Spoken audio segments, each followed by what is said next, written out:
Test, don't guess, we all know that. We want you to test better. Vald Dynamo is a dynamometer specifically designed for MSK healthcare. It isn't a repurposed crane gauge or an inaccurate grip measure. Push, pull, grip and more. Plus, if that wasn't enough, its app for recording and storing the data is brilliant. valdhealth.com/dynamo for the only measurement device you will need in clinic.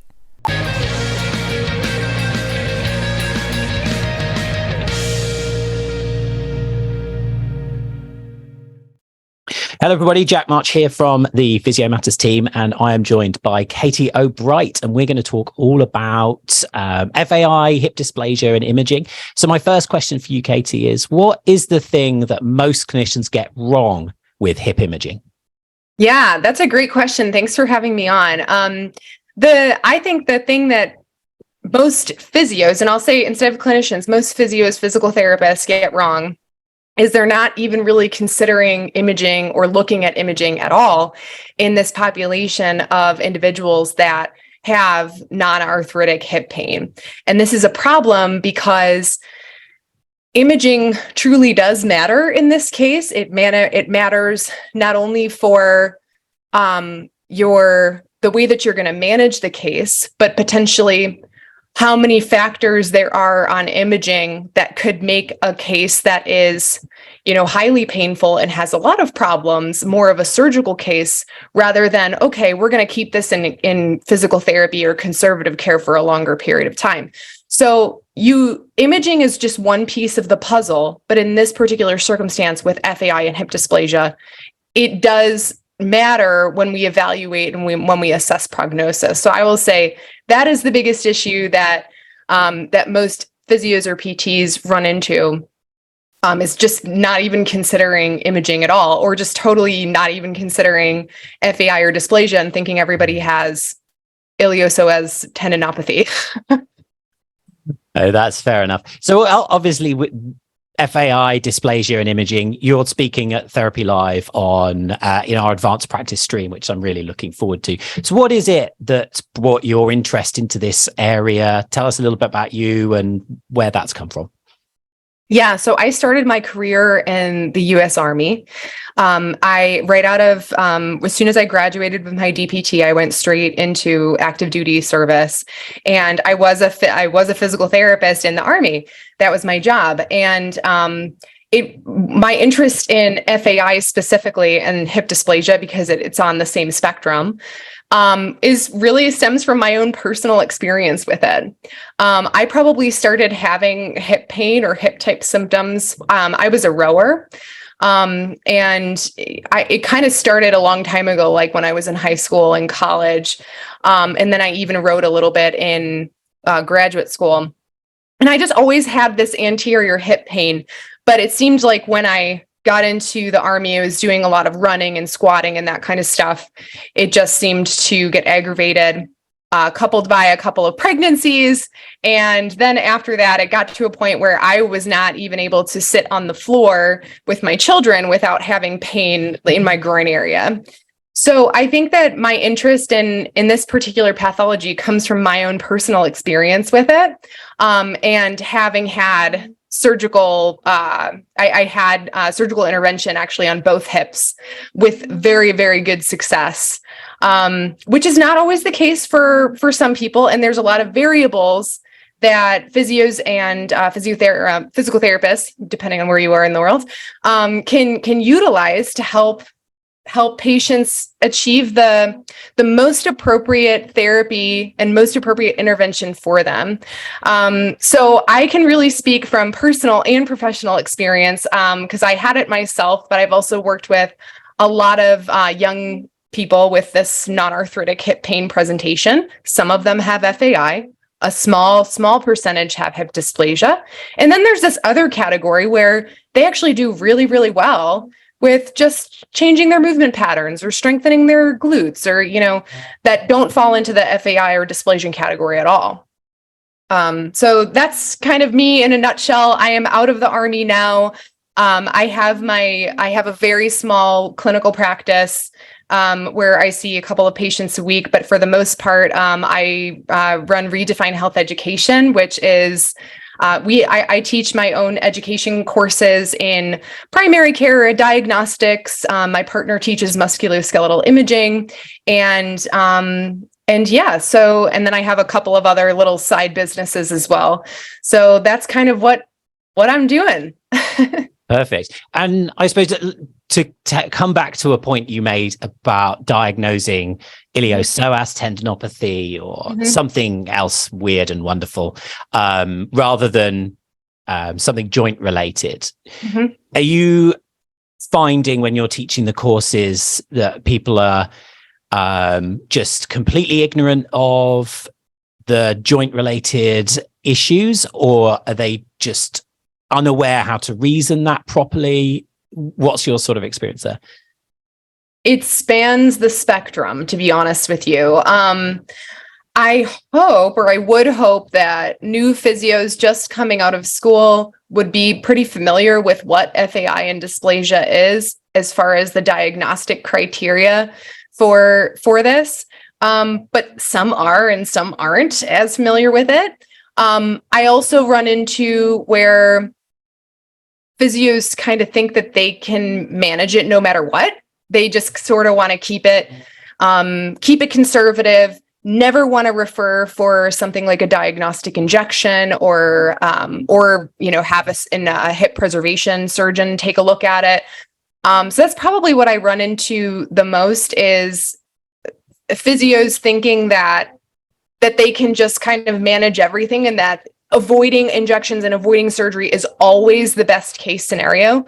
And that's just simply not the case. Like, we are complicated human beings. Our patients are complicated human beings that have complicated presentations that are not only affected by some of like the psychosocial aspects of what they're dealing with, or how long they've had pain, or other types of chronic pain.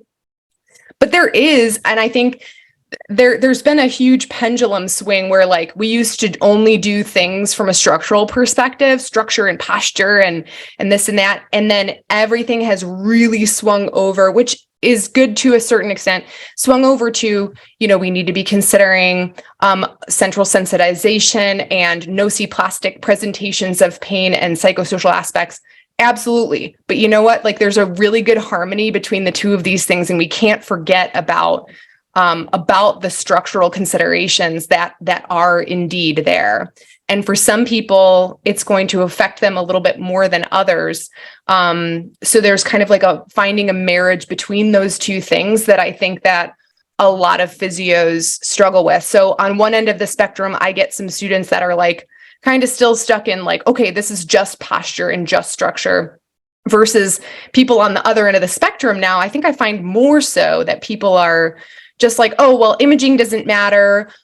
There's tons of people with this that are asymptomatic. And it's like, well, but the person in front of you is symptomatic. So can we actually compare that? So we have to find a good harmony and a good marriage somewhere in the middle of that. And it's going to be different patient to patient. So my presentation at Therapy Live will really be a snapshot on what aspects, first of all, what imaging is actually even necessary and appropriate for somebody where you are speculative of FAI or hip dysplasia, what views are appropriate as far as radiographs go, and then things to really look for, because between the treating or the managing provider, so the physio or physician, and the radiologist might not be depending on who wrote the order or whatever, might not be as in tune with some of the stuff that you might know. So I've actually done a lot of back and forth with radiologists, and some of them are like, oh yeah, like with that clinical presentation, that makes a lot of sense. And I do see it. And, so yeah, that's a long way to answer that one question. No, it's great. You sort of alluded to my next question as well, with you see a lot of areas of the body, especially the spine, where we're trying to reduce the amount of imaging. Yeah. I personally have advocated for less imaging in things like osteoarthritis. Sure. Mm-hmm. And here we are now advocating for maybe more imaging. Mm-hmm. Do you get any pushback from that on your course? I'm guessing that you have a preamble into it. You're not just like scan more hips, but are people sort of coming back with you with that argument where, as you said, there are some of these people who are asymptomatic with huge cam pincer deformities and so on. How much pushback do you get there, and what's your sort of, you've already answered sort of, the patient in front of you's got symptoms, but. Right. Okay. So good question. We do not want to ever image somebody for any reason unless we think it's going to change the way that we're going to manage it. So in this particular population, like we should not be ordering arbitrary radiographs and MRIs and CT scans for reasons just because of pain.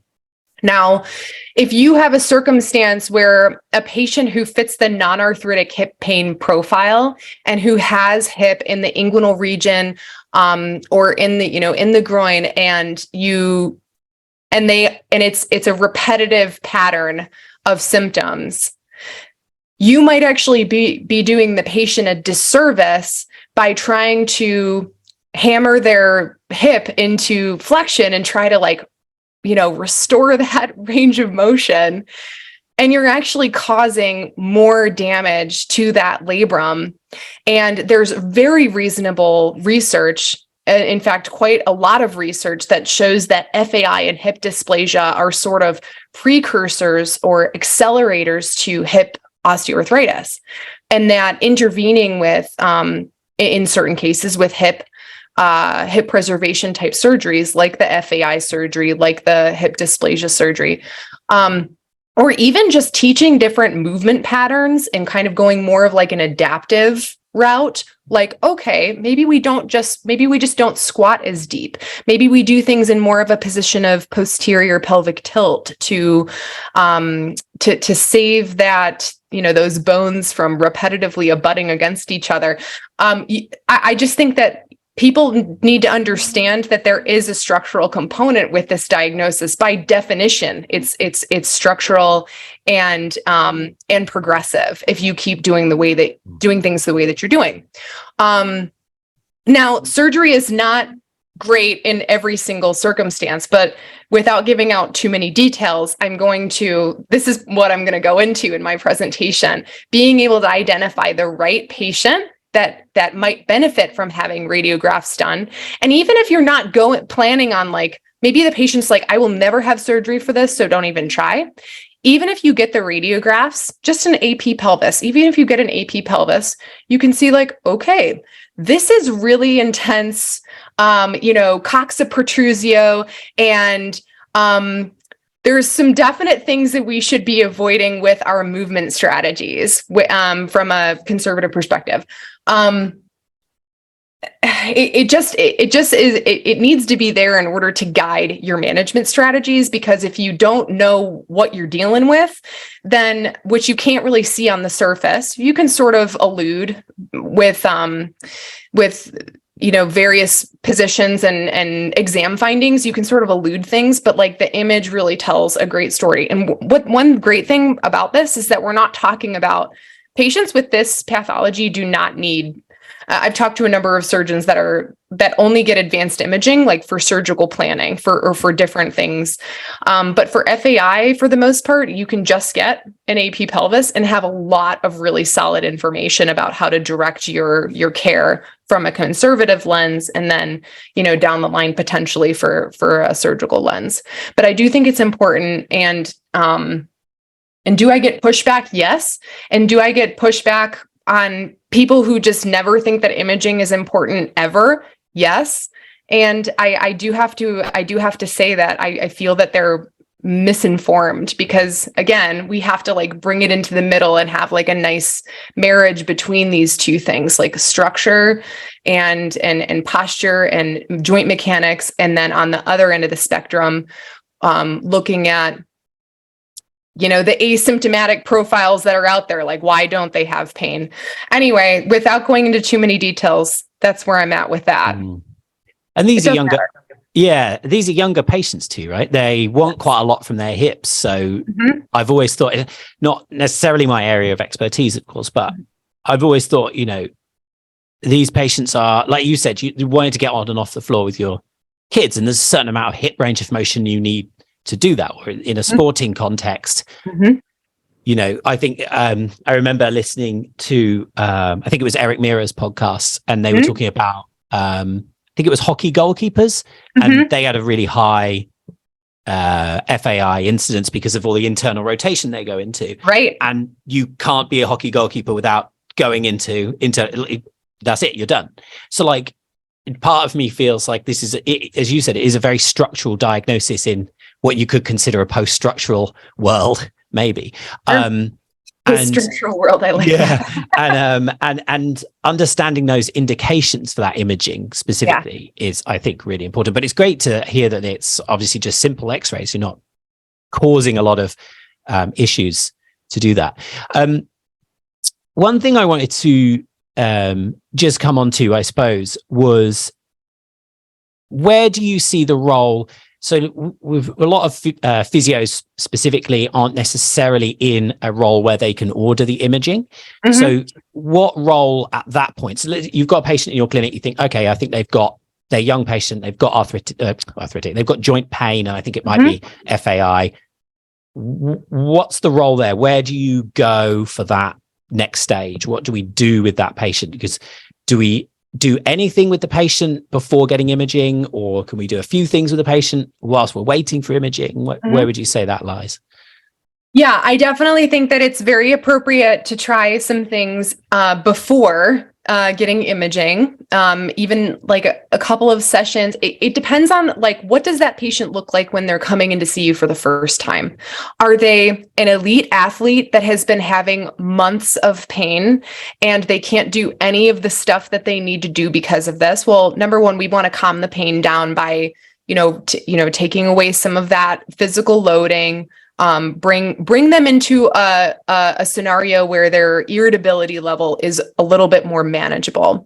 Then we can start to develop patterns, and we can examine them in a way that would give us more information. So certainly some stuff that you would want to consider is like, okay, how do they do in a squat? Just how do they do in a squat? How do they do with sitting? Just regular old sitting upright versus sitting in a slouched position where they're more posterior. Of course, like everyone who's obsessed with, spine posture is like, oh, well, we don't want to do that. But anyway, like people who actually sit in more of a posterior pelvic position, that's kind of an adaptive way of sitting for people with FAI, because it puts a little less of that impingement. It puts a little bit where, your femur and your acetabulum are not approximating as much, and where your labrum or maybe some of that frayed labral tissue is getting stuck in between. So do a squat. Let's do a squat in a little bit more of a posterior pelvic tilt and see if it makes a difference. So I think that there is certainly room for, first of all, getting the patient's pain and irritability under control by adapting and adjusting the volume of loading or physical activity, and then seeing how they respond to, like, oh, if you speculate that this is FAI, they should respond well to positions of posterior pelvic tilt and more external rotation. So if you're doing a squat with your feet straight forward versus, okay, bring your feet out a little wider and externally rotate. How's that? And it should make a difference. So I definitely think that there's room to play around with it. But then if it's FAI or dysplasia, it's going to declare itself because it's not going to improve. And oftentimes it will, especially if the labrum is really irritated and there's, some synovitis and there's just like a lot of nastiness going on in there. They're probably not going to improve with even glute exercises. I remember from my own experience, like I was saying before, even just sitting on the floor in that position of, 90 degrees of hip flexion was very not tolerable. I had to either be in a reclined position sitting or just laying completely flat. And everything seemed to irritate it. Some clamshells, some side-lying hip abduction, extension, like everything was irritating it after, a period of like 4 years or so. So Just going through my personal experience, I definitely think that there is, and professional experience, there's always room to play around with things. But if a patient is not making a reasonable change, or they have a lot of joint instability, in the case of hip dysplasia, then don't keep them around and keep trying to do the same thing that you've been trying to do if they're not improving. There's options for those patients, whether it's, you know, a diagnostic injection to see if their pain is relieved. And even in some cases, like, those don't always work, right? Like, you can inject a joint intra-articularly and then the patient doesn't have any change, but they might still have the problem. So that's not a catch-all, but there are other options. And I think it's important that we're at least going through that clinical, that cognitive clinical process in our reasoning to help manage that patient, so that they're not going through months and months or years and years of pain and problems when there are other options. And I will say, from a female perspective, this is something, like, think about when females are in a situation where they are intimate with a partner. Just think about the positioning and the quality of life implications of that. It's really significant. And to just kind of like brush that off the surface and act like it's not a problem, it's a really big problem. So that's one thing that a lot of people don't really even take into consideration. They just think about, like, oh, sitting and squatting, and but intimacy is kind of an important thing for a lot of people, and it's like part of life. So it's a thing that we can't just brush over the surface, especially with this. Like, the hip is a really, really challenging joint to begin with, because it's not like the ankle, it's not like the knee, where you can do certain things to avoid certain movements. It's almost like every aerobic activity, minus like upper body cycling, involves a lot of motion of the hip. So yeah, I think that I hope that sort of sums up another one of your questions that I gave a long answer to. No, it's absolutely brilliant. I feel like we're going to struggle to keep you to your 30 minutes at Therapy Live, Katie. I think we'll have to get a strong moderator in if we're yeah, I know. It's good that you're actually going to get a recording, right? Because I thought that it was that one date, and but yeah, what I'm hoping to do, though, is provide a recording that I will absolutely keep to 30 minutes. Promise. And then I'm going to try to be there for like question and answer. That's Brilliant. My goal. Awesome. I'm going to try. Excellent. I'm really looking forward to it. Something I don't know enough about a bit, imaging the hip. Before we wrap up, just tell us where we can find more about you. Yeah, so I am at Redefine Health Ed on all the social medias, except Twitter. Twitter is at Redefine Con Ed, CONED. It was one character too long, which is really a shame, an annoying thing about Twitter. But yeah, that's where people can find me. And you can also visit our website at www.redefinehealthed.com. Perfect. Brilliant. So you'll be there at Therapy Live 24th of June. Tickets are still available. There's some left. And it's going to be a brilliant day. Can't wait to have you on there, Katie, and learn all about imaging of the hip. It's going to be brilliant. Thank you so much. I appreciate you inviting me to do this.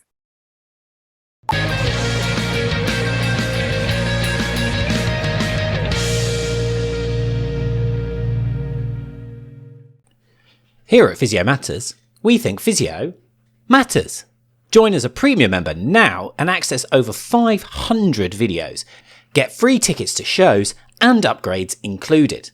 Access at home, work, or on a unicycle to take your knowledge to the moon. Physio-matters.com. More content than you can fit in a gym.